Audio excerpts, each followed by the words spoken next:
வாக்களித்துவிட்டு வீடு திரும்பிய ஊராட்சி மன்ற துணைத் தலைவரின் மகளை கும்பல் வழிமறித்து தகராறு செய்ததில் பெண் ஒருவர் அடித்து கொலை செய்யப்பட்ட சம்பவம் அதிர்ச்சியை ஏற்படுத்தியுள்ளது.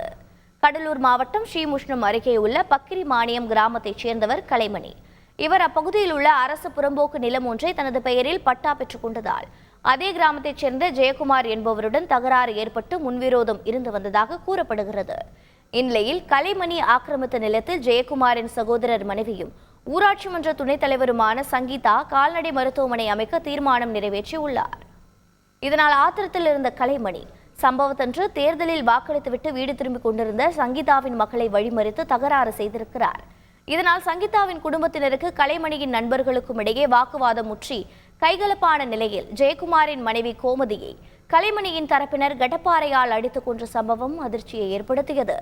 இந்த சம்பவத்தில் சங்கீதாவின் தரப்பினர் 4 படுகாயத்துடன் மருத்துவமனையில் அனுமதிக்கப்பட்டிருக்கும் நிலையில் தப்பியோடிய குற்றவாளிகளை போலீசார் தேடி வருகின்றனர்.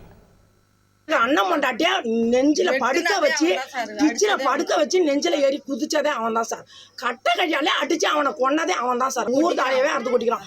2-3 குடும்பத்தை ஊரை விட்டே ஒதுக்கி வச்சிருக்கான் சார். அவன் ஊரை விட்டே ஊர்ல இருந்தே வெளியில போயிருக்காங்க சார்.